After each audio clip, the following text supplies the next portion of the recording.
நீங்க உங்க குறைகளை அடுக்கிக்கிட்டே போனீங்கன்னா இதே குறையோட தான் நீங்க வாழுவீங்க. திரும்ப திரும்ப வரக்கூடிய தோல்விகள் சொல்லக்கூடிய செய்தி என்ன? சோதனைகளில் இருந்து நம்ம விலகி நிற்க முடியுமா முடியாதா? கர்மா உங்களை இன்னும் போட்டு தாக்குமா இல்லை உங்களுக்கு அது உதவி செய்யுமா? நமக்கு கீழே இருக்கக்கூடிய மனுஷனை நாம நினைச்சு பார்த்துருக்கோமா என்னைக்காவது? நல்லா புரிஞ்சுக்கோங்க, ராஜா போல வாழ்றவன் பிச்சைக்காரன் போல மாறுவான், பிச்சைக்காரன் போல இருக்கிறவன் ராஜ வாழ்க்கை வாழுவான். ஏன் தெரியுமா? இந்த ஒரு உரையாடல் அவங்களுக்குள்ள இருக்கிறதால. நீங்க பிறரோட பேசி உங்க நிம்மதியை இழக்கிறீங்க. ஆனா உங்களோட நீங்க என்றாவது பேசியிருக்கீங்களா? நீங்க தோற்பதற்கும் அவமானப்படுவதற்கும் காரணம் இது ஒன்னே ஒண்ணுதான். இதை சரி பண்ணாம எதையுமே சரி பண்ண முடியாது. எவ்வளவுதான் பெரிய திறமை இருந்தாலும் கடவுளுடைய கண் அசைவு உங்கள் மீது இல்லை என்றால் அத்தனை திறமையும் மண்ணுக்குள்ளே போயிடும். கஷ்டம்னு நினைச்சா கஷ்டம், ஆனா அந்த கஷ்டத்தை தாண்ட முடியும்னு நினைச்சா அது கஷ்டமாவே இருக்காது. கடவுளுடைய வார்த்தைகளுக்கு கீழ்ப்படிந்தா நீங்க ஒரு முள்ளில் நடந்தாலும் கல்லில் நடந்தாலும் அது பூவாகத்தான் மாறுமே தவிர கல்லாகவோ முள்ளாகவோ மாறாது.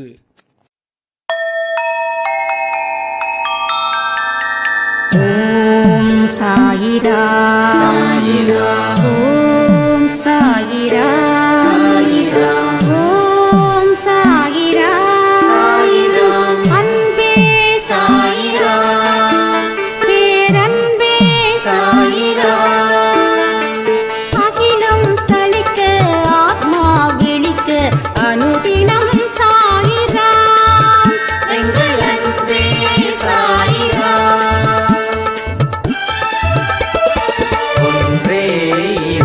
ஒன்றே பூமிக்கென்றும் சாயிரா, சரணம் சாயிரா, நன்றே செய்து வாழ்வோம், நாம் ஒன்றே செய்து வாழ்வோம், அன்பே சாயிரா.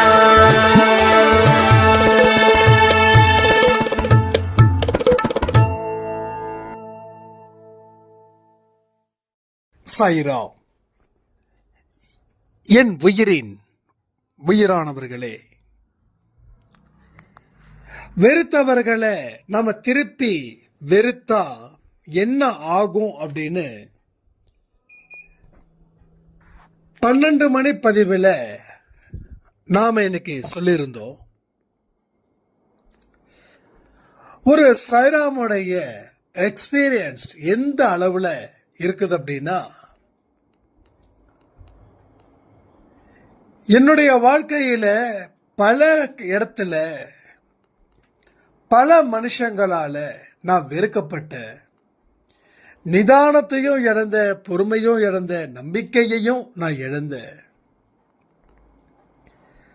நாம பாட்டுக்கு நல்லதை செஞ்சுக்கிட்டு போய்கிட்டே இருக்கலாம், யாருக்கும் எந்த பதிலும் சொல்லாம நம்ம வாழணும்னு நான் நினைக்கும் போதுதான் வாழ்க்கையில நிறைய மாற்றங்கள் வந்தது. இன்னைக்கு இந்த 12 o'clock பதிவை நான் கேட்கும் போது மெய் மறந்துட்டேன், மெய் சிலிர்க்க வச்சது எனக்கு. கூடவே 2 கதைகளும் நீங்க சொன்னதால அப்படின்னாங்க.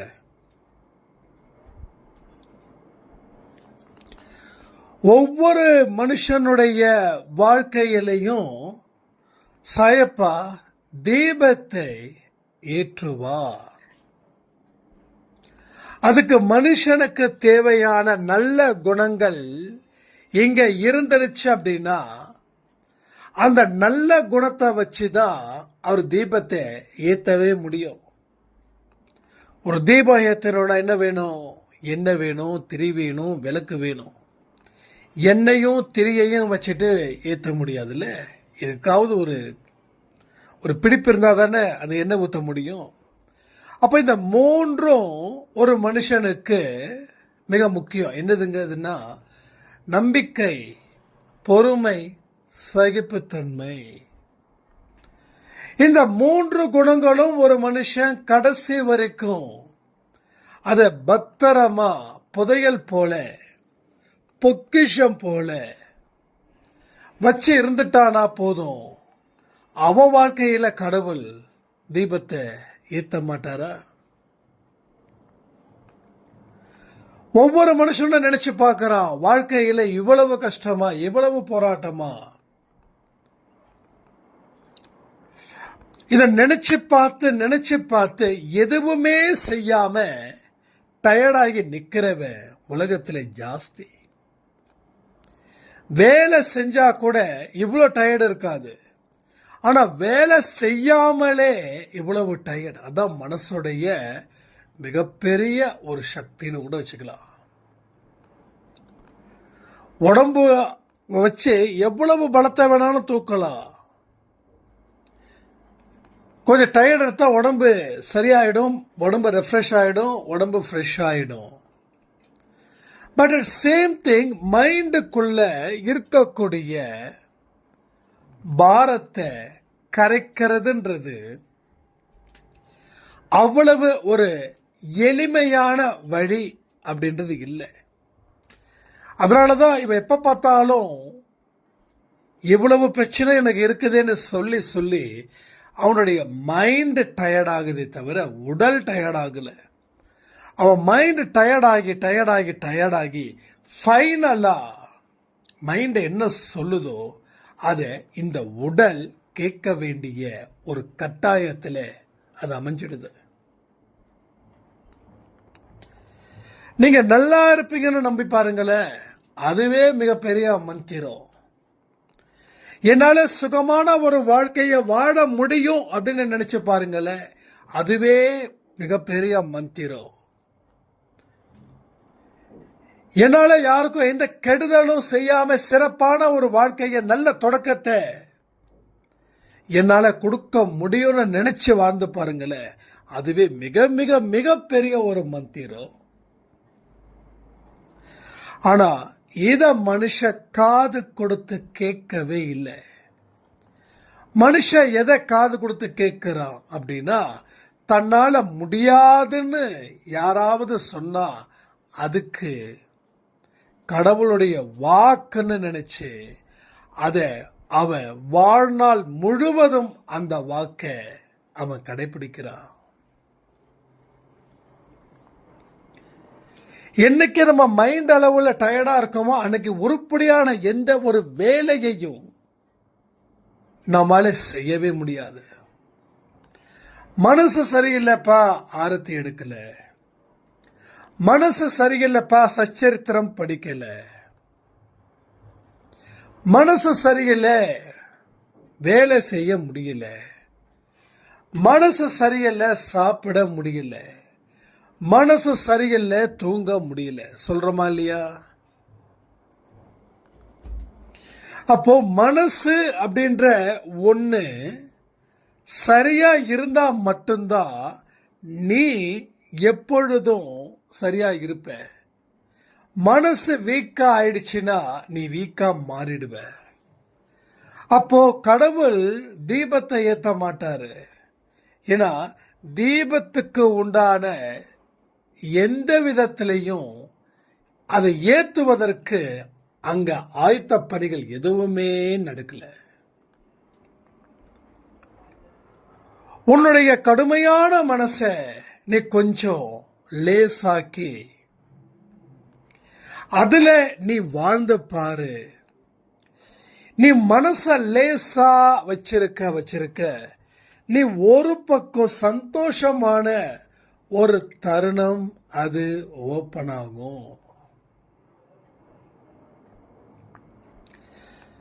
நிறைய பேர் ஃபியூச்சரை பத்தி பயந்து நடுங்கி அட் பிரசன்ட கோட்டை விட்டுடுவாங்க. பிரசன்ட் அதாவது நிகழ்காலம், இந்த நிமிடம் உங்க மனசு என்ன சொல்லுது? முடியும்னு சொல்லுதா, முடியாதுன்னு சொல்லுதா? முடியும்னு சொன்னா எப்படி முடியும் கேட்கணும், முடியாதுன்னு சொன்னா எப்படி முடியாதுன்னு கேட்கணும். நீங்க உங்க மனசோட பேசி எத்தனை நாள் இருக்கும், எத்தனை மாசம், எத்தனை வருஷம்? நாம மனசோடு பேசவே இல்லை, நாம பேசுறது பிறரோடு. தனிமையில ஒருத்தன் இருக்கிறான் அப்படின்னா அவன் மனசோடு பேசுறவனா இருப்பான். தனிமையை வெறுக்கிறவன் பிறரோட பேசி பழகி அவனால தனியா 1 மணி நேரம் கூட அவனால உட்காரவே முடியல. தனிமை என்பது வரம், அது உனக்கு சாதகமா நீ மாத்து.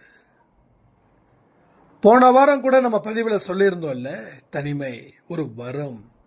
தனிமை சாபம் இல்லை, வரம்.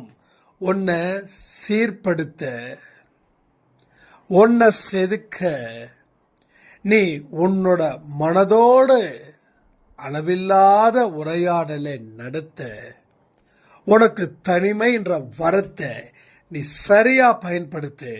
நீ இந்த தனிமையை சரியா பயன்படுத்திட்டேன்னா உன்னை புகழக்கூடிய கூட்டத்துக்கு மத்தியில நீ வாழ்வன்னு அர்த்தம். இல்ல, பேசிக்கிட்டே தான் இருப்ப. என்னுடைய புலம்பல்களை வரவங்க கிட்ட, போறவங்க கிட்ட, இருக்கிறவங்க கிட்ட, இல்லாதவங்க கிட்ட கூட நான் பேசலைன்னா என் மனசுல ஆறுதல் அடையாதுன்னு ஒரு போலியான ஆறுதலை நீங்க தேட தேட ஒரு மிகப்பெரிய துரதிர்ஷ்டம் உங்களை வந்து துரத்தும், உங்களை வந்து விழுங்கும். ஸோ கடவுள் யாருக்கு ப்ரிஃபர் கொடுக்குறாரு அப்படின்னு ஒரே ஒரு விஷயத்தை நான் சொல்றேன். உங்க மனசுல சோர்வுகள் இருக்கு, நீ சோர்ந்துடக்கூடாதுன்னு சொல்லி கடவுளுடைய விருப்பம். ஆனா கடவுளுடைய விருப்பத்தை நீ நிறைவேற்றலனா உன்னுடைய விருப்பத்தை எப்படி கடவுள் நிறைவேற்றுவாரு?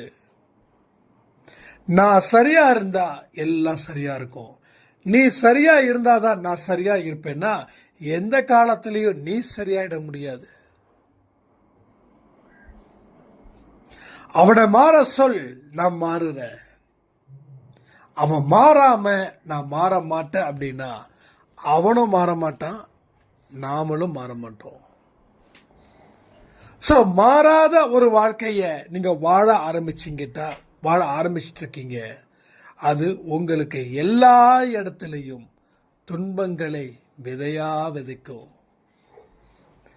அந்த விதை நெருக்கமா இருக்கும். ஒரு துன்பத்திலையும் உங்களால மூச்சு கூட விட முடியாத அளவுக்கு பெருமூச்சு விடுற அளவுல அது இருக்கும். அதனால ரொம்ப ரொம்ப கேர்ஃபுல்லா டீல் பண்ணணும். நம்ம எத்தனையோ டீல் பண்ணியிருக்கோம், ஆனா நமக்குள்ள எந்த விதமான டீலிங்கும் நடக்கலையே. ஸோ அந்த டீலிங் உங்க மனதோட நீங்க பேசணும். என்ன காம்ப்ரமைஸ் பண்ணணும், எதை காம்ப்ரமைஸ் பண்ணக்கூடாது, எந்த இடத்த நோக்கி நம்ம போறோம், அதுல இருக்கக்கூடிய கடினமான சூழ்நிலை, அதுல இருக்கக்கூடிய பிரச்சனைகள், அதை எல்லாவற்றையும் உன் மனதோடு நீ பேசு, பதில் கிடைக்கும். அந்த பதிலை வச்சு நீ முன்னேறு. நாம அடிக்கடி நல்லவர்கள் அப்படின்ற ஒரு வார்த்தையை பயன்படுத்தி இந்த உலகத்துல நாம வாழாம ஒதுங்கி நின்று துன்பத்தை அனுபவிச்சு கடைசி வரைக்கும் நிம்மதியான வாழ்க்கைய வாழ முடியாமலே இந்த உலகத்தை விட்டு போறோம். ஒரு 50 வயசை தாண்டும் போதோ 60 வயசை தாண்டும் போதோ நமக்குள்ள ஒரு கில்ட்டி ஃபீல் ஆகுங்க. நல்லா வாழ்ந்திருக்கலாமோ, ஒருவேளை இந்த முடிவை எடுத்திருக்கலாமோ, கொஞ்சம் திறமைய பயன்படுத்தி இருக்கலாமோ, கொஞ்சம் முயற்சி செஞ்சிருக்கலாமோ, உழைச்சிருக்கலாமோ அப்படின்னு நமக்கு தோணும். அப்போ எல்லாத்துக்கும் ஒரு காரணம் இருக்குது. ஒரு தோல்வி வந்தா அதுக்கு காரணம் அவனோ இவனோ இல்லை, எவனுமே இல்லை. அதுக்கு ஒட்டுமொத்தமா இருக்கக்கூடிய அந்த துரோகி அப்படின்றது நம்ம மனசு. ஏன் துரோகி சொல்றேன்னா, அவன்தான் நம்மளை எல்லா இடத்துலையும் இதை செய்யாத அதை செய்யாதுன்னா, நாம அவன் சொன்னது போல நடந்துக்கிட்டு எதையுமே செய்யாம விட்டோம். ஆனா கூடவே இன்னொன்னும் சொன்னா, இதை மட்டும் செய் அதை மட்டும் செய்யு. அது செஞ்சதால வாழ்க்கையில மிகப்பெரிய ப்ராப்ளம் ஸ்டார்ட் ஆயிருக்கு. ஒரு கடனா கூட இருக்கட்டுமே, அந்த மனசு தான் சொல்றான் கடன் வாங்கு, ஊர்ல உலகத்துல வாங்கலையா, ஏன் உன்னால வாங்கி நீ கொடுக்க மாட்டியா, பார்த்துக்கலாம், இன்னும் நாள் இருக்குல்ல, அடுத்த மாசம் டைம் கேளு, இன்னும் ஒரு மாசம் இருக்குல்ல கொடுத்துடலாம் அப்படின்னு. அப்போ அந்த மனசு என்ன சொல்லியிருக்கணும், வாங்காத, இருக்கிறத வச்சு சமாளிச்சிடலாம். நம்ம ஏன் சமாளிக்க முடியாது, வாங்க வேண்டிய அவசியம் என்ன, வாங்கினா கொடுக்க முடியாம போயிடுச்சுன்னா பேரு கெட்டு போயிடுமே, நிம்மதி போயிடுமே. ஒரு தடவை வாங்க ஆரம்பிச்சா திரும்ப திரும்ப நம்ம வாங்கிட்டா என்ன மாதிரி ப்ராப்ளம் வரும். இதையெல்லாம் அந்த மனசு அவனை சரியா கைட் பண்ணி இருந்தால் அவன் வாழ்க்கையில இந்நேரம் பாஸ் ஆகியிருப்பான். ஆனா அவன் மனசு என்ன சொல்லுச்சே, வாங்குனா தப்பு இல்லை, வாழ்றது சந்தோஷமா வாழணும், ஒரு நாள் வாழ்ந்தாலும் பரவாயில்ல அப்படின்னு.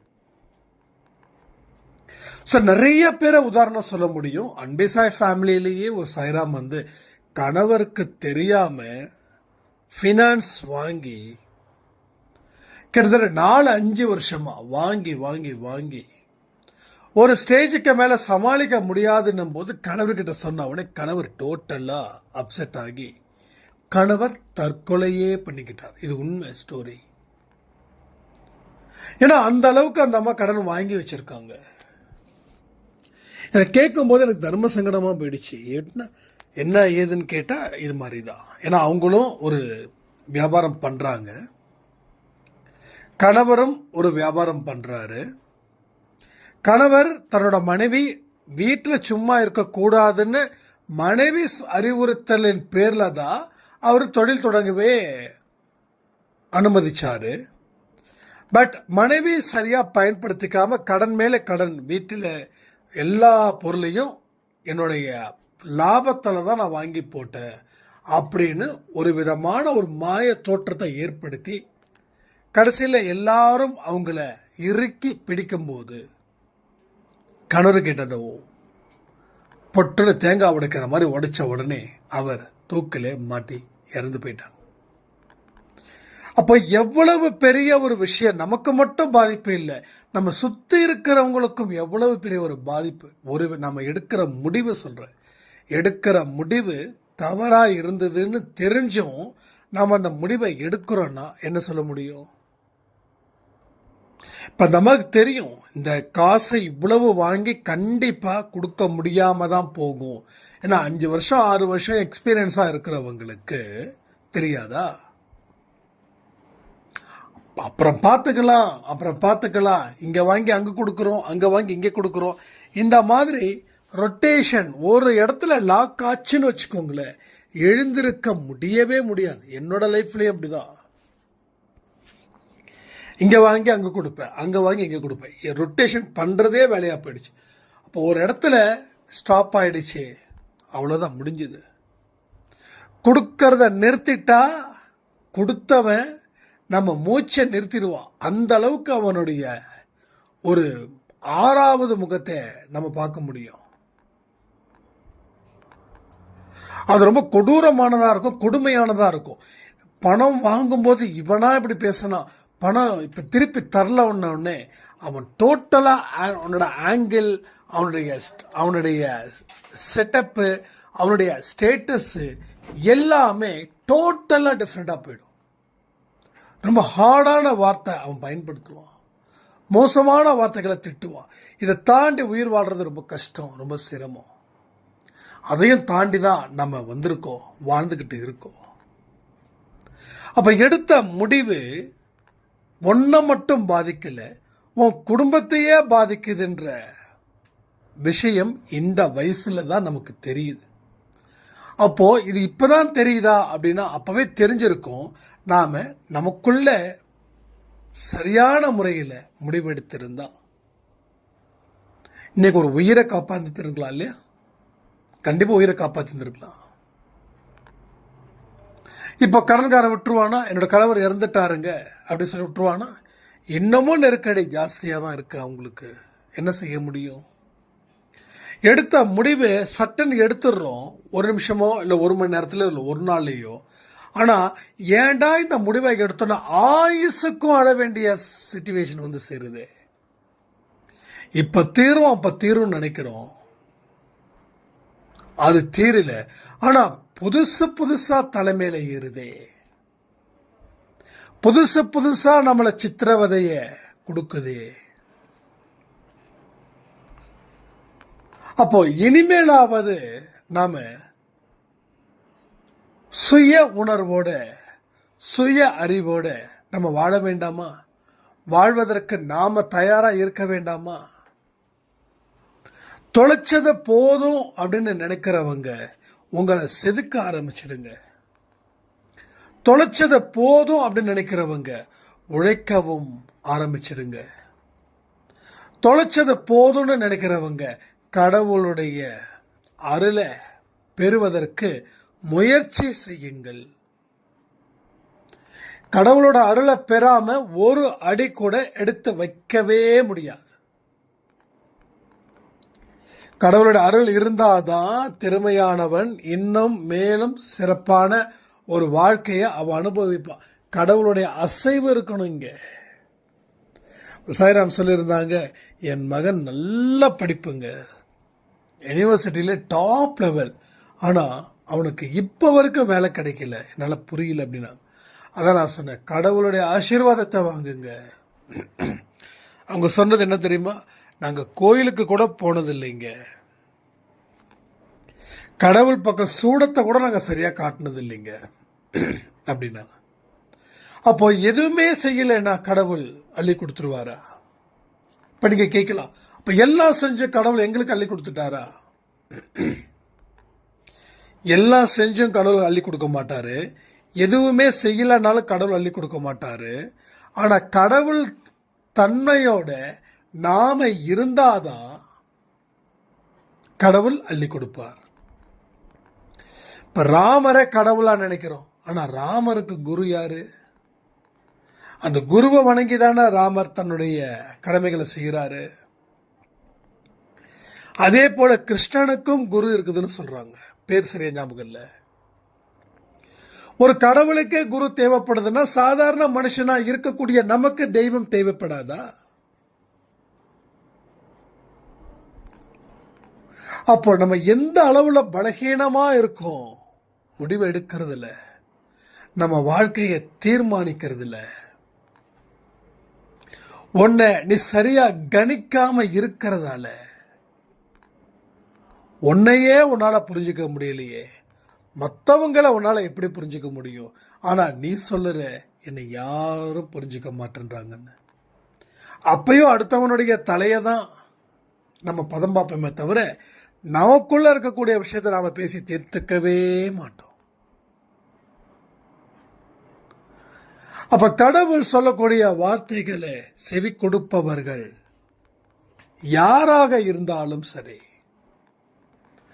அவருடைய வாழ்க்கையில எல்லா நல்லதும் எல்லா அற்புதமானதும் கட்டாயமா நடந்தே தீரும்.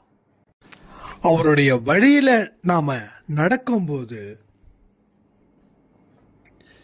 கற்களும் முள்ளுகளும் கூட பூவுல நடக்கிறது போல இருக்குமா?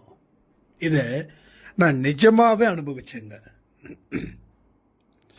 சாய்பாபா நான் மனதார ஏத்துக்கும் போது என்னுடைய பிரச்சனைகள் தெரிந்த சில மனுஷங்க என்கிட்ட என்ன சொன்னாங்க தெரியுமா? இவ்வளவு துன்பத்திலையும் எப்படி ஒரு கான்ஃபிடென்ட்டா இருக்கீங்க அப்படின்னாங்க. ஸோ அதுதான் அப்போ ஒரு மனுஷனுக்கு துன்பம் ஒரு ஸ்டேஜுக்கு மேலே போயிடுச்சுன்னா அவனால அதுல இருந்து வெளியில வர முடியாதுன்றது நிஜம். ஆனா அன்பே சாயில இருக்கிறவங்களுக்கோ அதை தாண்டி இல்லை அதை விட 1000 மடங்கு, லட்சம் மடங்கு, இல்லை கோடி மடங்கா கூட இருக்கட்டுமே, அந்த துன்பத்தில் இருந்து நிச்சயமாக எளிதில் வெற்றி பெறுவார்கள். ஸோ அந்த மாதிரி தான் ஒரு கட்டமைப்பை நாம அமைக்கணும். அவன் போறான், இவன் போறான், இப்படி ஒரு வாழ்க்கை அப்படி ஒரு வாழ்க்கைலாம் இல்லாம உன்னோட வாழ்க்கை நீ வாழு. யாரை பத்தியும் கவலைப்பட வேண்டாம். தப்பு செஞ்சா நம்ம கவலைப்படணும், தப்பு செஞ்சா மன்னிப்பு கேட்கணும். நீ தப்பு செய்யலையா, நீ எந்த தவறும் செய்யல, யாருக்கு இந்த துரோகம் பண்ணல, நீ பாட்டுக்கு போயிட்டே இரு. யார் என்ன சொன்னாலும் கடவுள் பதில் சொல்லட்டும், உனக்கு என்ன வேலை? யார் என்ன வேணாலும் சொல்லட்டும். அவங்க நல்லதுக்கு சொல்றாங்களோ இல்ல நம்மளை நாசம் பண்ண சொல்றாங்களோ, இந்த காதுல கேட்டு அந்த காதுல விட்டுடுங்க, அவ்வளவுதான். கடவுள் சொல்லும் வழியில மட்டும்தான் நான் செல்லுவேன்ற ஒரு வைராக்கியம் இருக்கிற வரைக்கும் நீங்க யார் சொல்லி கேட்கவே மாட்டீங்க. வைராக்கியம் இல்லைன்னு வச்சுக்கோங்க, யார் என்ன சொன்னாலும் சரி கேட்டுடுவோம். இப்போ கூட ரீசெண்டாக ஒரு சாய்ராம் வந்து ஒரே புலம்பல் மெசேஜில் நல்ல லைஃப் லீட் ஆச்சுங்க. திடீர்னு ஒருத்தர் வந்து சொன்னார், உங்கள் வாழ்க்கை ஏகப்பட்ட பிரச்சனைகள் வரும், பார்த்து இருங்கன்னு சொன்னாருங்க. அதே போல் வந்துடுச்சுங்கன்னார். அப்போ கடவுளுடைய வார்த்தையில் நீங்கள் நம்பிக்கை வைக்கல, ஆனால் பிற மனுஷங்களோட வார்த்தையில் நீங்கள் நம்பிக்கை வைக்கிறீங்க. நீங்கள் எந்த இடத்துல நம்பிக்கை வைக்கிறீங்களோ அதுதான் உங்கள் வாழ்க்கை. இந்த ரகசியத்தை நீங்கள் புரிஞ்சுக்கிட்டீங்கன்னா நீங்கள் தப்பிச்சிட்டீங்க. புரியலன்னா திரும்ப திரும்ப திரும்ப திரும்ப முட்டு சந்துக்குள்ள வந்து வந்து நம்ம தலை வீங்கிறது தான் மிச்சமாகும். ஆனால் அன்னைக்கு அவங்க சொன்னதுக்கு அப்புறம் நான் சொன்ன வார்த்தைகள் படி சொல்லும்போது பிரச்சனைகள் தீர்ந்துருச்சுன்றாங்க. அப்போ என்ன நடக்குது இங்கே அப்படின்னா, நம்பிக்கைக்குரிய வார்த்தைகள் தான் உங்கள் மூச்சா இருக்கணுமே தவிர நம்பிக்கை அற்ற வார்த்தைகளை உங்கள் மூச்சா ஆக்கிட்டீங்கன்னா உங்கள் மூச்சு நிற்கிற வரைக்கும் நம்பிக்கை இல்லாத மனிதர்களாகத்தான் உங்களால் வாழ முடியும். அந்த வாழ்க்கை உங்களுக்கு வேண்டுமான்றது நீங்கள் உங்களுக்குள்ள அந்த கேள்வியை கேட்டுக்கோங்க. ஸோ எல்லா இடத்துலையும் நீங்கள் தான் இந்த இடத்துல ஹீரோ, வேற யாருமே இல்லைங்க. ஸோ நீங்கள் தான் ஹீரோ. உங்கள் வாழ்க்கைக்கு நீங்கள் தானே ஹீரோ. உங்கள் உடல் உறுப்புகளுக்கு நீங்கள் தானே ஹீரோ. உங்கள் மனசுக்கு நீங்கள் தானே ஹீரோ. உங்கள் எண்ணங்கள், உங்கள் முடிவுகள், உங்கள் வாழ்க்கையில் வரக்கூடிய இன்பம் துன்பம் எல்லாத்துக்கும் உங்களால் தானே நடக்குது. அப்போ நீங்கள் தானே ஹீரோ. ஏன்னா அவங்க கண்ட்ரோல் பண்ணுறாங்க, இவங்க கண்ட்ரோல் பண்ணுறாங்க. இதில் இருந்து வெளியில் வரணும். அப்போ கண்ட்ரோல் பண்ணலன்னு சொல்றீங்களா? இல்லை, கண்ட்ரோல் பண்ணுறாங்க, நான் ஒத்துக்கிறேன். நாம் ஒரு அவநம்பிக்கையான வாழ்க்கையை வாழ்ந்தோம் அப்படின்னா ரோட்டில் போகிறவன் வரவன் நிச்சயமாக கண்ட்ரோல் பண்ணத்தான் செய்வான். ஒரு நம்பிக்கைக்குரிய ஒரு வாழ்க்கையை வாழ முயற்சி பண்ணுங்க. உங்களை யாரெல்லாம் அடிமையாக்குனாங்களோ அவங்க எல்லாம் உங்களை வியந்து பார்த்து அதற்கப்புறமா பயந்து ஓரமாக ஒதுங்கி கையை கட்டி வாயை பொத்தி நிற்பார்கள். இது வரைக்கும் நீங்கள் கையை கட்டி வாயை பொத்தி நின்னீங்க. இனி வரக்கூடிய வாழ்க்கையில், அதாவது இதில் சொல்லப்பட்டதன்படி உங்கள் வாழ்க்கையை மாற்றி அமைச்சிட்டிங்கன்னா சாயப்பாவோட பார்வை உங்கள் மீது திரும்பும். சாயப்பாவோட பார்வை உங்கள் மீது வந்துடுச்சுனாவே பிறர் உங்களை அண்ணாந்து தான் பார்ப்பாங்களே தவிர குனிஞ்சு பார்க்க மாட்டாங்க. ஸோ நீங்கள் அவங்க காலுக்கு அடியில் இல்லை, அவங்க தலைக்கு மேலே நீங்கள் இருக்கீங்கன்றதுக்காக தான் சொல்ல வரேன். காலில் ஒரு அடிமை கிடைச்சிருச்சா சொல்லி மிதிக்கிறது தானே இந்த உலகம். மிதிக்கிறது தானே காலன்றது, என்ன மிதிக்கிறது தானே. அப்போ அவங்க காலுக்கு இரையாக போறீங்களா, இல்லை அவங்கள விட ஒரு பெட்டரான இடத்துக்கு நகர போறீங்களான்றத நீங்க யோசிச்சு நீங்க முடிவு பண்ணுங்க.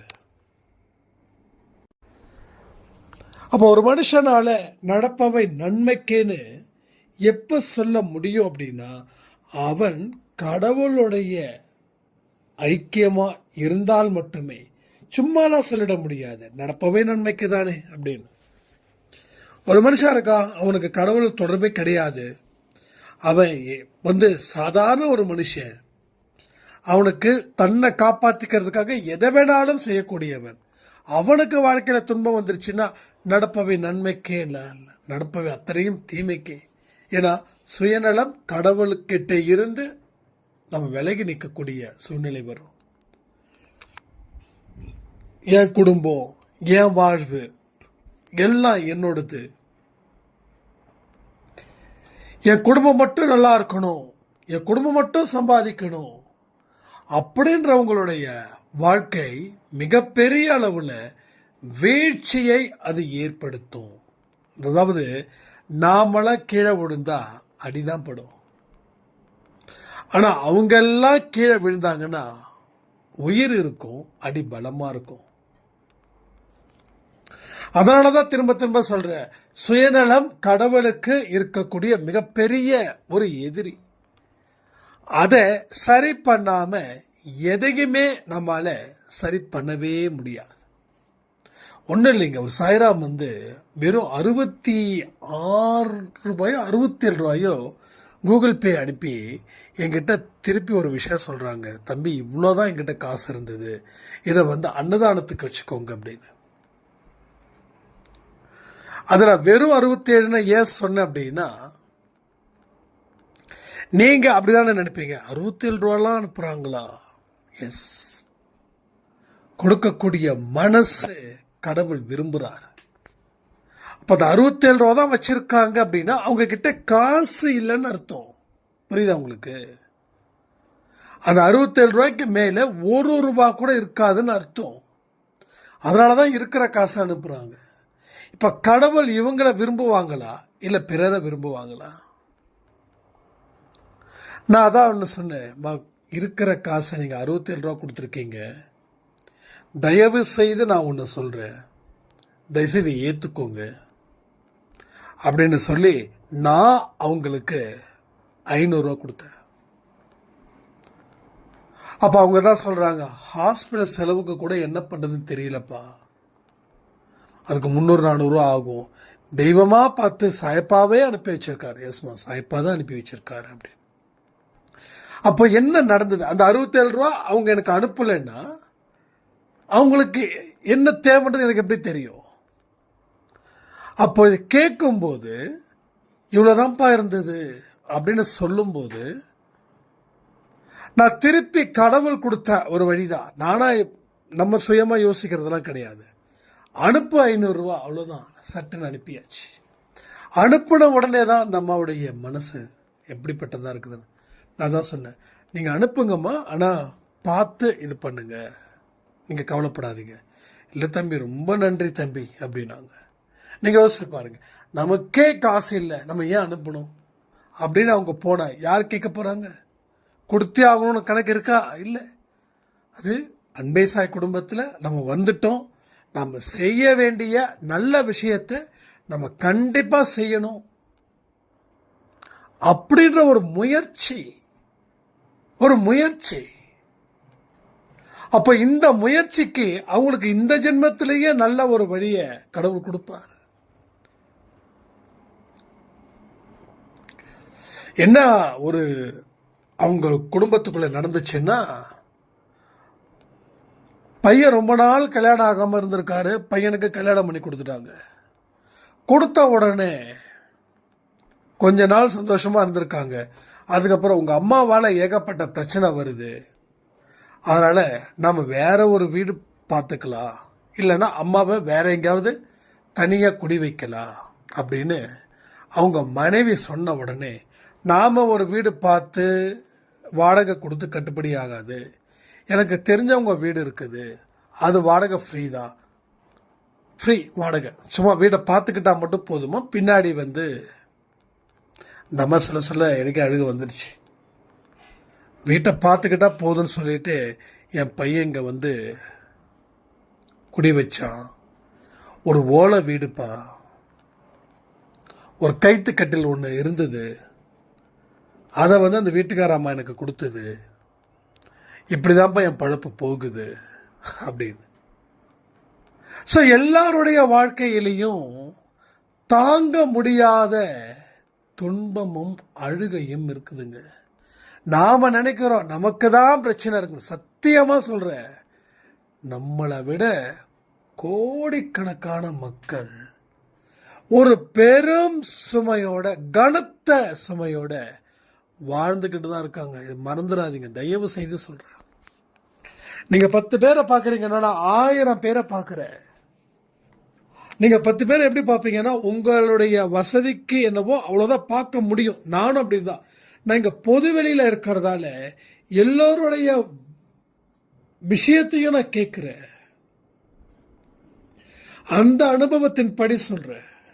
இப்ப இந்த அம்மா மாதிரி உங்க வாழ்க்கையில இவ்வளவு பெரிய ஒரு சங்கடமும் கஷ்டமும் துன்பமும் இருந்திருக்கா? கமெண்ட் பண்ணுங்க. ஒரு 10 பேர் கமெண்ட் பண்ணுங்க, 2 பேருக்கு வேணா இருந்திருக்கலாம். ஆனா மீதி 8 பேருக்கு அந்த மாதிரி இல்லை. ஆனா அதுக்கே நம்மளால தாங்க முடியலன்னா அப்ப அந்த அம்மாவுடைய மனநிலையில இருந்து நீங்க பாருங்க, யோசிச்சு பாருங்க. உங்க வாழ்க்கை அந்த அம்மாவுக்கு ஒரு ராஜ வாழ்க்கை. உங்க வாழ்க்கை அந்த அம்மாவுக்கு ஒரு ராஜ வாழ்க்கை. வாழ்க்கை இப்படிதான் போகுது எல்லா மனுஷனுக்கும். ஸோ இந்த மாதிரி தான் எல்லாமே ஒரு இதா போயிட்டே இருக்குது. 10,000 கூட இல்லாம இருக்கிறவன் இருக்கிறா. ஆனா 1 லட்சம் ரூபாய் இருக்கிறவனுக்கு 1 லட்சம் தான் இருக்குது ஃபீல் பண்றான். அந்த 1 லட்சத்தை கடவுள் என்ன பண்றாரு, அந்த 10,000 வச்சிருக்க கடவுள் கொடுத்துட்றாரு. இப்போ 1 லட்சம் ரூபாய் வச்சிருந்தவன் 10,000க்கு போறான், 10,000 வச்சிருந்தவன் 1 லட்சத்துக்கு போறான். குறைகளை சொல்லிக்கொண்டே இருந்தால் நல்லா புரிஞ்சுக்கணும், குறையோட தான் உன்னால வாழ முடியும், நிறையோட வாழ முடியாது. புரியுதா உங்களுக்கு?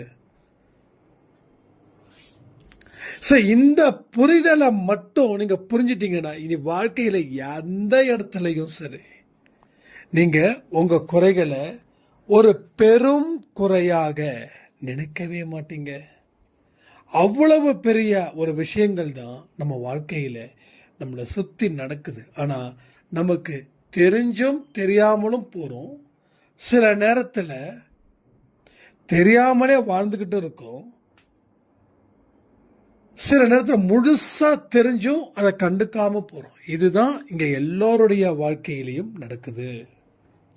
அப்பதான் நான் சொன்னேன், ஒரு வயசு தாண்டினதுக்கு அப்புறம், ஒரு 60 தாண்டினதுக்கு அப்புறம் தான் யோசிக்குது, வாழ்ந்திருக்கலாமோ, கொஞ்சம் முயற்சி பண்ணியிருக்கலாமோ. அதை இப்பவே நீங்க ஃபுல்ஃபில் பண்ணிட்டீங்கன்னா ஃபியூச்சர் செமையா இருக்குமே. அதனால யோசிச்சு பார்த்து நீங்க முடிவு எடுங்க. எடுக்கக்கூடிய முடிவு கண்டிப்பா கடவுளுக்கு பிடிச்சிருந்துச்சுன்னா கடவுள் உங்களை எக்காரணத்து கொண்டும் கைவிட மாட்டார்னு சொல்லி இந்த பதிவை நான் முடிக்கிறேன். ஜெய் சாய்ராம்.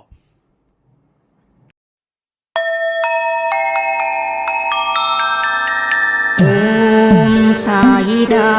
சாயிரா.